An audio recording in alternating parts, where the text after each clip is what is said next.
Excelentíssimo senador Vital do Rego, senhores senadores, é uma grande honra poder retornar ao Senado Federal, particularmente a esta Comissão de Constituição e Justiça, atendendo aí ao lisonjeiro convite de Vossas Excelências e do senador Ricardo Ferraz e Aloysio Nunes, autor e relator da PEC número 15,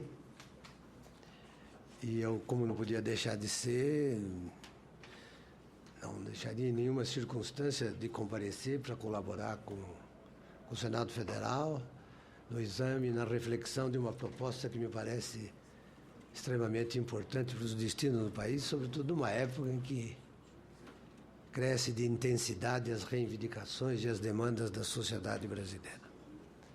De modo que eu estou disponível aí para as indagações dos eminentes senadores, e não vou, porque eu acho que seria até uma forma deselegante de manifestar, reiterar os termos de uma longuíssima apresentação que fiz pouco mais de um ano atrás, nesta mesma comissão, examinando profundamente todos os aspectos que me pareceram relevantes no encaminhamento do substitutivo da PEC número 15. De modo que eu vou me permitir de não reiterar todos aqueles argumentos que já foram avançados naquela oportunidade, e vou, se vocês me permitem, apenas tentar trazer dados como resposta às objeções que vi na última audiência pública realizada cerca de uma semana atrás, em que se ventilaram alguns aspectos que já tinham sido, aliás, objeto de resposta específica, mas que, dada aí o caráter recente das questões novamente levantadas, talvez merecesse uma consideração a respeito desta proposta. Antes de eu começar a responder, senhor presidente, eu gostaria de deixar bem claro a minha posição nos seguintes termos. Eu considero, independentemente da origem, da ideia dessa proposta, eu considero o substitutivo, tal como ele está hoje formulado e enunciado, eu o considero perfeito e irretratável do ponto de vista técnico, no sentido de que ele não merece nenhum acréscimo, nenhuma subtração. Eu acho que nada pode ser acrescido que o torne melhor, e dele nada pode ser retirado que o torne melhor. Eu acho que ele foi concebido, esse substitutivo foi concebido de tal ordem que todas as possíveis dificuldades que a aprovação desta emenda poderiam trazer já foram objeto de providências específicas desse substitutivo. Não há receio, portanto, segundo o meu juízo, que do ponto de vista, e isso é que me parece relevante, que do ponto de vista do interesse da sociedade brasileira como um todo, que essa PEC atende plenamente às demandas por uma justiça mais rápida e mais justa. Evidentemente, como toda proposta de produção de ato normativo, ela possivelmente pode trazer desagrado, inconformidade, uma certa incompreensão para setores, para corporações, e eu digo até, quem sabe, até para a fazenda pública, no contexto do judiciário brasileiro. Mas não são esses interesses específicos ou essas posturas, às vezes, todas elas bem intencionadas, mas nem sempre substanciais do ponto de vista das finalidades da proposta, não são elas que devem mover, a meu juízo, o exame desse substitutivo. Eu acho que o ponto de vista que ajuda a compreender de um modo objetivo, desarmado, sem preconceitos e substitutivo é o ponto de vista das necessidades, dos interesses e das demandas, aliás, de demandas renitentes da sociedade brasileira. Então, senhor presidente, com base nisso e a partir desse ponto de vista, no qual, evidentemente, não há nada de caráter pessoal, não se trata de empenho, nem do meu ponto de vista, e acredito que nem o senador Ricardo Ferraço, nem o senador Aloysio Nunes tem alguma coisa de caráter pessoal. Nós estamos tratando de tentar produzir uma solução que responda à necessidade de uma justiça mais célere e mais justa. Eu diria que os argumentos que foram trazidos à consideração mais recentemente e que já foram objetos, como disse, da minha manifestação anterior, não me convenceram. Não me convenceram pelo seguinte: vamos começar pelo primeiro deles, consistente em que o fato de haver recursos significa necessariamente impossibilidade de trânsito em julgado. E já expliquei longamente na minha manifestação anterior que não existe uma relação dogmática e muito menos de direito positivo necessário entre recurso e impossibilidade de trânsito em julgado. E o fiz trazendo exemplos para mostrar que não se tratava e não se trata de uma invenção brasileira contida no substitutivo e na proposta da emenda. E, aliás, se fosse uma invenção brasileira, eu até consideraria muito inteligente. Não se trata de nenhuma invenção brasileira a existência, a admissibilidade da existência de recursos contra decisões transitadas em julgado. Nós temos no ordenamento jurídico de Portugal, isso consta da minha manifestação anterior, no ordenamento jurídico de Portugal, no ordenamento jurídico da Espanha, no ordenamento jurídico da Itália, a que me referi naquela oportunidade, sem prejuízo de examiná-lo de outros sistemas, vários recursos contra decisões transitadas em julgado. São os chamados recursos extraordinários, que não têm, evidentemente, nenhuma afinidade com o nosso recurso extraordinário constitucional. Mas eles são chamados extraordinários nesses sistemas jurídicos exatamente porque a sua função é atacar coisa julgada. Em outras palavras, a existência de recursos contra decisões transitadas em julgado é uma velha figura da dogmática jurídica da nossa raiz romano-germânica. Em outras palavras, não há novidade nenhuma nisso. E, portanto, não há nenhuma heresia jurídica em admitir a existência de um recurso contra decisão transitada em julgado.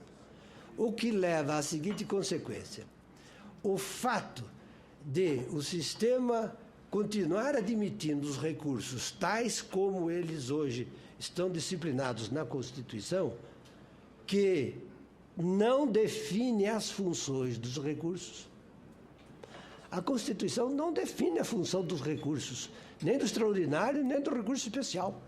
Simplesmente traça algumas normas sobre a sua admissibilidade e sobre o seu procedimento, mas não diz qual é a função que esses recursos têm no ordenamento jurídico.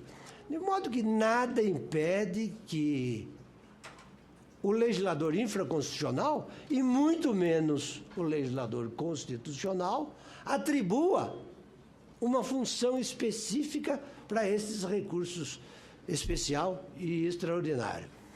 Então, este argumento, com devido respeito, não é um óbice nem jurídico, nem um óbice de caráter material.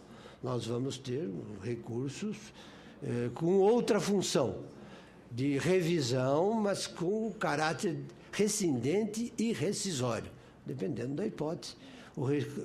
Tanto o recurso especial como o recurso extraordinário, eles terão a função de rescindente ou função rescisória, isto é, ou de simplesmente cassar as decisões emanadas de segundo grau de jurisdição ou de reformá-las dependendo, portanto, da hipótese.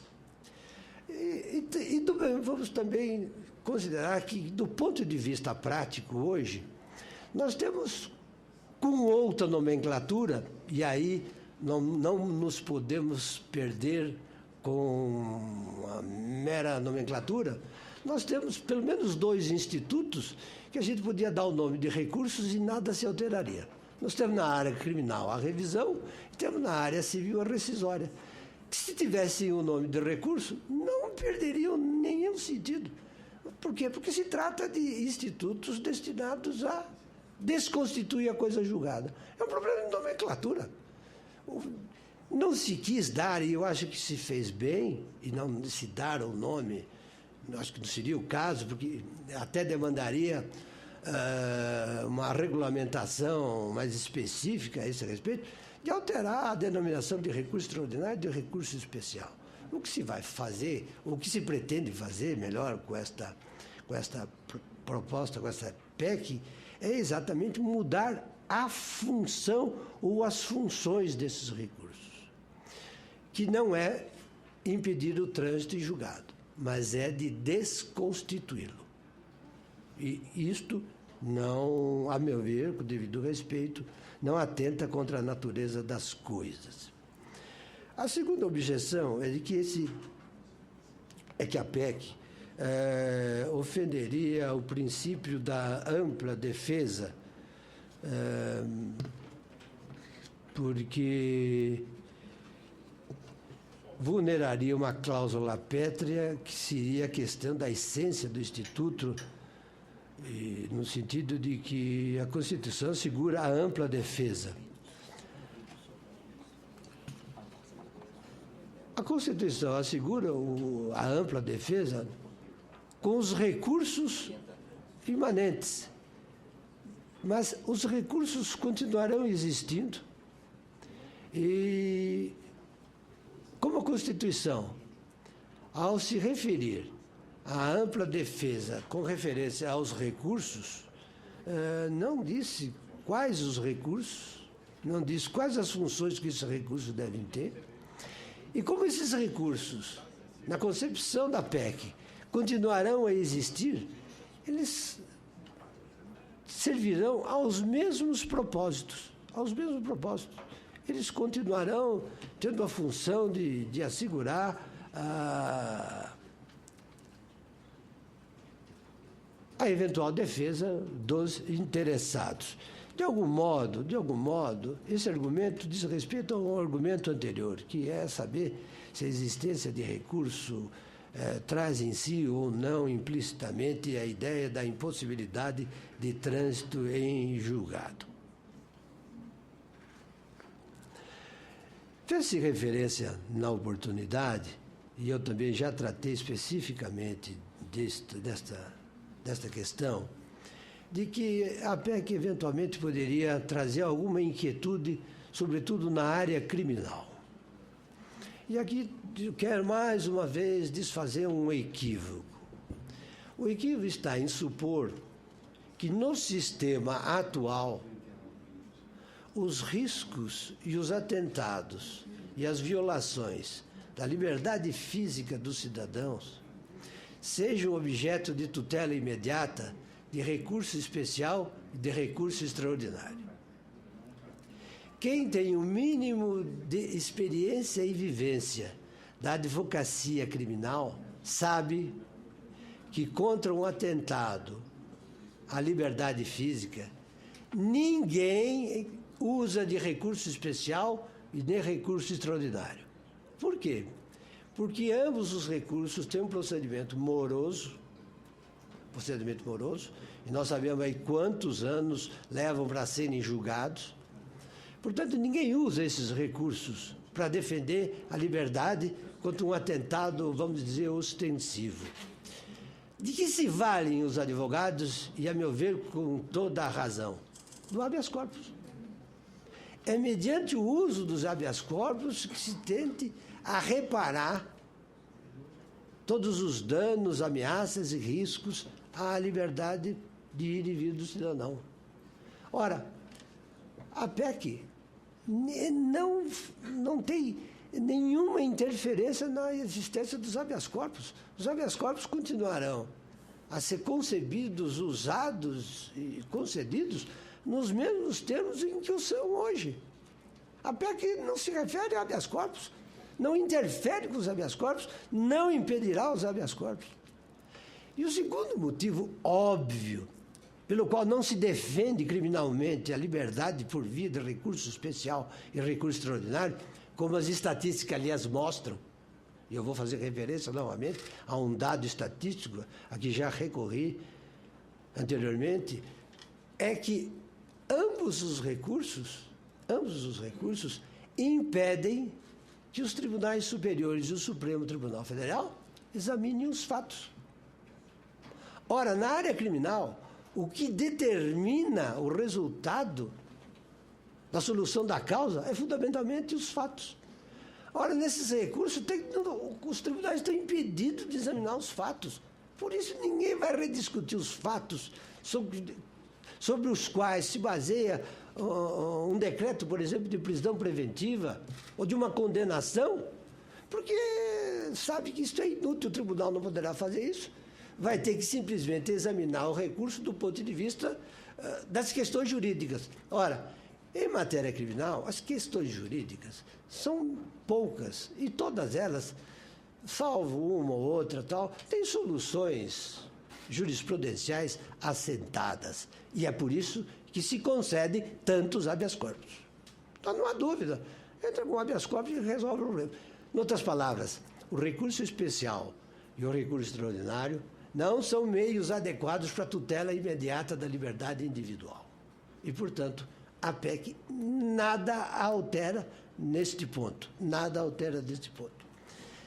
Esta é a razão pela qual eu trouxe aos senhores senadores, naquela oportunidade, a estatística que colhi durante os 5 últimos anos da data em que pedi aos órgãos competentes o levantamento dessa estatística, que dos recursos extraordinários em matéria criminal interpostos perante o Supremo Tribunal Federal, só um recurso da defesa foi provido para efeito de absolver o réu.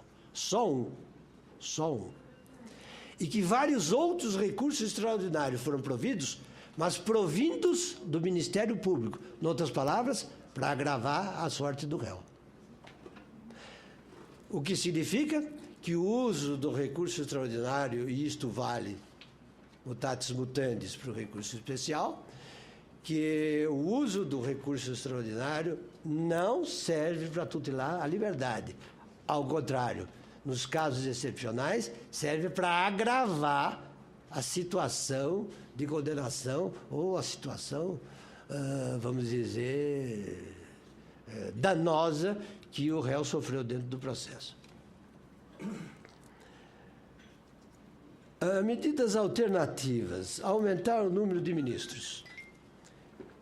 Eu me reporto agora, já fiz esse exercício outras vezes, mas eu me reporto agora a oportunidade em que servi na Corregedoria Geral de São Paulo como juiz auxiliar, na gestão do saudoso desembargador Humberto Andrade Junqueira, e que precedeu, em poucos meses, a grande reforma de 1977, que acabou levando à extinção dos tribunais de alçada e ao aumento dos tribunais de justiça.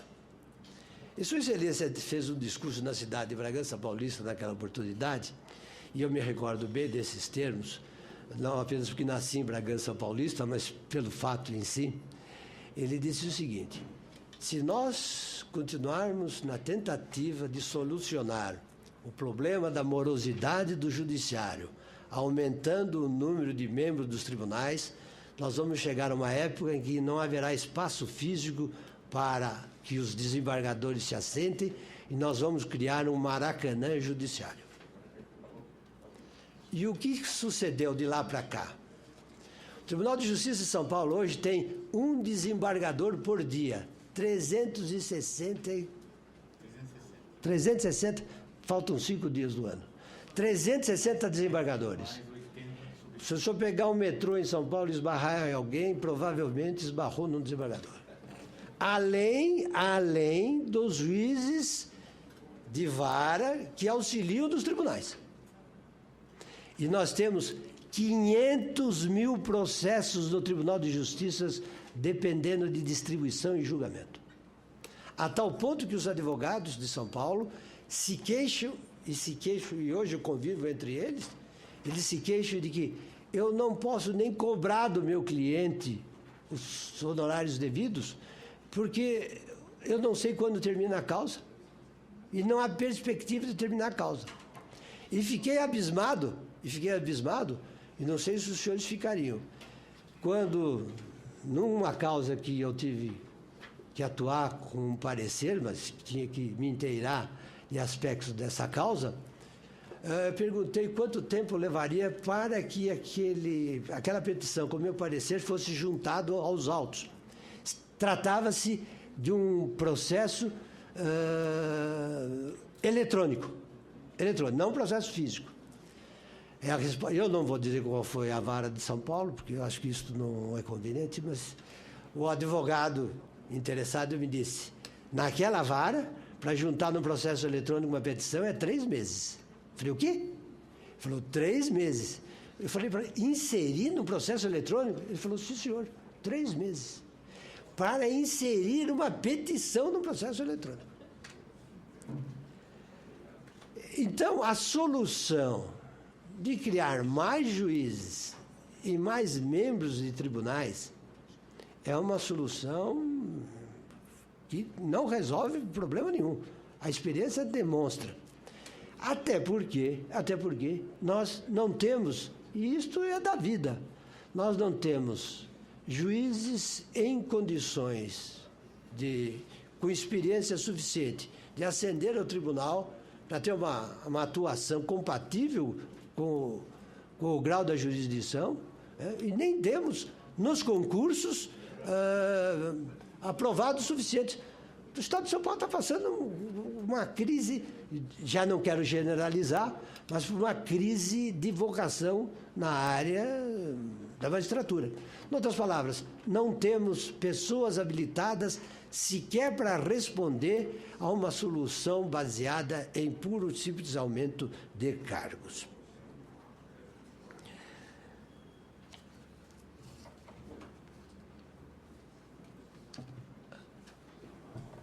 A terceira objeção é de que, segundo estatísticas cujos dados não quero contestar, que cerca de 30% dos recursos, seja de caráter civil, seja de caráter criminal, são providos no sistema de hoje nos tribunais superiores. Eu vou tomar como verdadeiro o argumento e dele vou extrair a conclusão. O sistema atual, portanto, é um sistema que beneficia 30%. E, por via de consequência, prejudica 70% da população. Não fosse todos os outros benefícios decorrentes da eventual aprovação da proposta, nós teríamos a seguinte mudança. Ao invés do sistema atender a 30%, ele vai passar a atender a 70%. Isto é uma vantagem ou é uma desvantagem? Isto é alguma coisa boa para a sociedade ou é uma coisa ruim para a sociedade? É melhor que a sociedade atenda a 30% ao invés de atender a 70% da sua população? Ao invés de fazer justiça para 70%, vamos continuar fazendo justiça só para 30%? Nem quero descer à questão dessas estatísticas, porque ela envolve aspectos secundários que demonstram que, vamos dizer, o argumento em si não tem o peso sequer que deveria ter se fosse abstraído esta consequência grave. Porque, na verdade, este argumento representa o seguinte: vamos manter o status quo que prejudica a maioria. Quanto à questão da prerrogativa de foro, que foi o quarto argumento, é de que os detentores do foro privilegiado ou de foro especial, eles estariam recebendo um tratamento desigual porque a PEC lhes assegura um recurso ordinário. Ora, a PEC lhes assegura um recurso ordinário exatamente para que estas pessoas, mantido o foro privilegiado, ou melhor, o foro especial, elas não sejam injustiçadas, porque, de outro modo, elas teriam um único grau de jurisdição. O que a PEC fez com esta proposta é exatamente permitir que estas pessoas tenham direito a um julgamento no tribunal, onde começa o seu processo, e um recurso ordinário para um tribunal superior, que vai atuar como segundo grau. Sem isso, eles teriam apenas um julgamento, como sucede hoje no Supremo Tribunal Federal, uma instância única. Estes estariam, sim, sem a solução da PEC, sem a solução da PEC, estariam numa situação de extrema injustiça, se não, de certo modo, até de inconstitucionalidade. Porque não é o caso daqueles que estão sujeitos à competência originária do Supremo, que não há solução. No sistema atual, quem está sujeito à competência originária dos outros tribunais tem a possibilidade de recorrer a um outro tribunal. Então é preciso que se preveja esse recurso, e foi o que a PEC fez. Em outras palavras, não se trata de dar tratamento desigual, se trata sim de uma solução que dá tratamento igual. É exatamente o contrário. É exatamente o contrário. O sexto argumento é de que a PEC violaria o princípio da presunção de inocência. Eu também já versei, suponho que com suficiente clareza sobre esta matéria na minha manifestação anterior, mas eu quero retomá-la agora primeiro sobre um outro ponto de vista. O que é que a cláusula da garantia, da chamada presunção de inocência assegura? Que o réu não seja considerado culpado até que sobrevenha uma sentença condenatória definitiva. A pergunta é, esta norma constitucional diz quando é que uma sentença criminal se torna definitiva? Não, não diz. A lei ordinária poderia fazê-lo? Poderia, porque a Constituição não diz. Mas não se trata de lei ordinária, trata-se de uma emenda constitucional que vai dizer quando é que se dá o trânsito em julgado. Portanto, não se altera em nada o enunciado da garantia. Ela continuará valendo. O réu será considerado... ninguém poderá ser considerado culpado até sobreveio uma sentença condenatória definitiva. Isso vai continuar valendo do mesmo modo. O que se vai saber agora, diferentemente, é quando é que se vai dar a exaustão dos recursos e vai tornar a sentença definitiva. E isso a Constituição agora vai dizer, se for aprovada a emenda. Então, não há alteração do enunciado da garantia, nem sequer do alcance da garantia. Por que que não se altera o alcance da garantia? Porque, na verdade, esta chamada garantia da presunção da inocência não contempla nenhuma presunção. Vou tentar explicar outra vez, porque a impressão que eu tenho é que, às vezes, eu me expresso tão mal que não sou entendido, mas eu vou tentar novamente explicar. Qual é o conteúdo dessa garantia? Primeiro, ela é chamada presunção de inocência como um resíduo da redação do artigo 9º, inciso 1, da Constituição Francesa Revolucionária de 1789, que dizia no seu enunciado inicial: em se presumindo que todo réu é inocente, vírgula, não se pode admitir, etc, etc, etc. E enunciava a regra. Era uma introdução para uma série de garantias. Então, pelo fato de essa norma revolucionária ter se referido à condição do réu como presumido inocente, passou-se como uma tradição a denominar a garantia como presunção. Muito bem. E nisso ficou. Ela, ao invés de ajudar, pelo jeito, ela atrapalha a compreensão da garantia. Por quê? Porque, de fato, esta garantia não envolve presunção em nenhum sentido jurídico. Em nenhum sentido jurídico. Em direito, a palavra presunção tem dois sentidos técnicos. O primeiro é uma técnica de criação de realidades científico-jurídicas. Isto é, o direito, como qualquer ciência, tem técnicas de criação de suas realidades operacionais. Isto é, de realidades que a ciência cria para poder operar. O direito usa também de técnicas. Usa da ficção e usa da presunção. Em que consiste essa técnica? Consiste em criar uma verdade jurídica que, contemplada em comparação com a sua realidade extrajurídica, corresponde àquilo que ordinariamente acontece.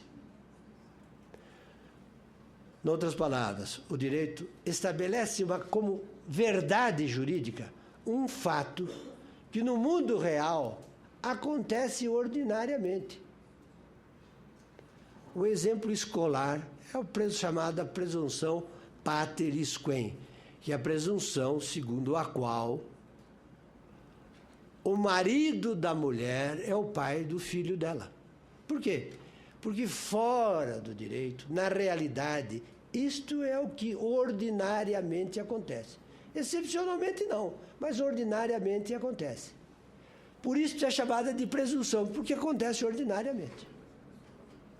A pergunta é, a garantia constitucional cria alguma realidade jurídica de que todos os réus são presumidamente inocentes? Para fazê-lo, o direito teria que se ter valido de uma estatística para saber se, na verdade, de todos os réus sujeitos a processos criminais, se a grande maioria deles é inocente. Isso nunca se fez, nunca se pensou em fazer, porque não tem sentido nenhum. Não se trata de afirmar um fato histórico, uma realidade. Os réus todos são presumidamente inocentes. Não é disso que se trata. Portanto, a garantia não envolve, não hospeda nenhuma presunção nesse sentido. Segundo, a palavra presunção ainda pode ser usada em direito como um modo de raciocinar, e isso nem é próprio e exclusivo do direito, porque vem da lógica. É um método de raciocínio pelo qual o juiz parte de um fato conhecido e, com base em regras de frequência, ele passa a consciência da existência de um fato desconhecido que tenha relação com esse fato. Já me referi a esse exemplo, que também é um exemplo bem claro. Num acidente de veículo costumeiro, se um veículo abarrou a outro pela parte traseira, a estatística, as regras de frequência mostram que quem bateu por trás, de regra, ou estava distraído, imprudência, ou não guardava a distância regulamentar, imprudência, ou o freio do seu veículo não estava funcionando por falta de cuidado, negligência, culpa. Demonstra que houve culpa. Daqui o juiz diz o seguinte: deste fato, se ninguém prova mais nada, eu passo a convicção de que o réu é culpado. Isto é, do fato conhecido, eu passo a convicção de que o fato da culpa é presente. É um modo de raciocínio, é um tipo de raciocínio, por indução. A pergunta é, o que é a garantia da presunção de inocência tem com isso? O juiz passa em relação a ela de algum fato conhecido para aceitar algum fato desconhecido? Não, claro que não.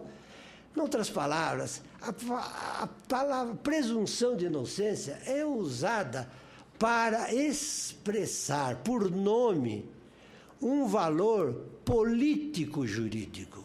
Político-jurídico. Que significa o quê? Que nenhum réu pode ser tratado como culpado no curso do processo enquanto não sobrevenha uma sentença condenatória definitiva.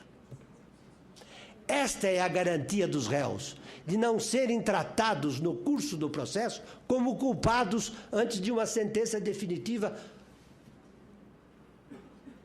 o declararem como tal. Este é o conteúdo e o alcance da garantia. A pergunta é a seguinte: em que a PEC altera a necessidade de que a lei e os juízes continuem tratando dignamente os réus no curso do processo?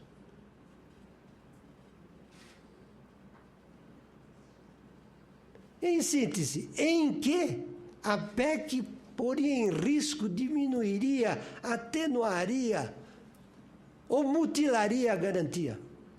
Em nada. Os juízes continuarão tendo o dever jurídico de acordo com a norma constitucional, a garantir a todo réu no processo, enquanto não sobrevém uma sentença definitiva, um tratamento condigno, como se ele fosse inocente. Ele tem que ser tratado no processo como se fosse inocente. E a PEC em nada altera em relação a isso. Fez-se um sexto argumento, fez-se referência a que um bom número das causas, não chega a ser metade, mas se aproxima, de que os recursos provêm de áreas das fazendas públicas e de grandes empresas, etc, etc, etc. Ué, mas a PEC vem dar resposta exatamente a isso. A PEC vem exatamente dar resposta a isso, vai acabar com isso. Porque o poder público não vai gastar dinheiro à toa nos casos em que ele não tenha razão. Gastar dinheiro não significa que vai pagar custas, significa remunerar a sua máquina administrativa, que podia estar sendo aproveitada para outras funções, para defendê-las em outras causas, ao invés de estar interpondo recursos protelatórios, destinado apenas a dilatar o pagamento dos débitos fazendários. E essa condenação tardia também tem custo, né? Também custo, para todos. Para todos. Você tem que pagar juros. Exatamente. Então, isto não é uma objeção. Isto é um problema que a PEC resolve. Não é uma objeção. Mas não sei quantos por cento tal provém da fazenda pública. Não, com a PEC não provirá mais. Não provirá mais. Em outras palavras, é uma solução. É um problema que a PEC soluciona, E a última coisa que eu gostaria, isso não foi aventado, mas tem sido cogitado, vamos assim, no âmbito desta preocupação que eu considero absolutamente natural, de que toda mudança causa uma certa ansiedade, uma certa,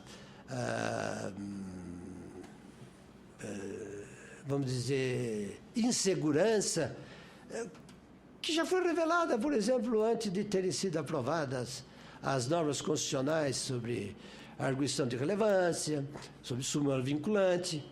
Sempre que se tenta mudar um sistema estabelecido, é natural que as pessoas fiquem inseguras, nem todos percebem o alcance que aquela mudança pode trazer, fica-se com o receio de que, na prática, aquilo, enfim, não atenda satisfatoriamente às finalidades. Tudo isso cria-se uma certa instabilidade que gera uma espécie de autodefesa que eu acho absolutamente natural.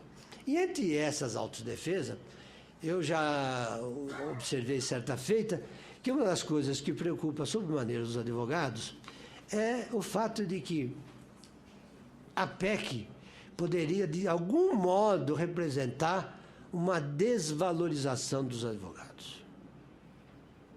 E este é um engano mortal. E basta fazer uma pergunta. Qual é o advogado que vale mais? É aquele que consegue solucionar a causa em segundo grau em 2, 3 anos, ou aquele que para solucionar a causa leva 20 anos? Enfim, estes foram os aspectos assim mais recentes que mereciam, vamos dizer assim, uma reafirmação da minha profunda convicção de que essa PEC, a despeito de todos os argumentos que já ouvi, nenhum dos quais, e digo com a consciência tranquila e com absoluta superioridade em relação aos fatos envolvidos, nos quais eu não tenho nenhum interesse pessoal, nenhum dos quais me convenceu de que essa PEC pudesse, de algum modo, representar um atraso enfim, um retrocesso na marcha que o país tem que tomar em direção a um futuro melhor como um país civilizado. Eu estou absolutamente convencido de que, do ponto de vista dos interesses da sociedade, esta PEC faria ou fará uma como revolução importante na área da justiça.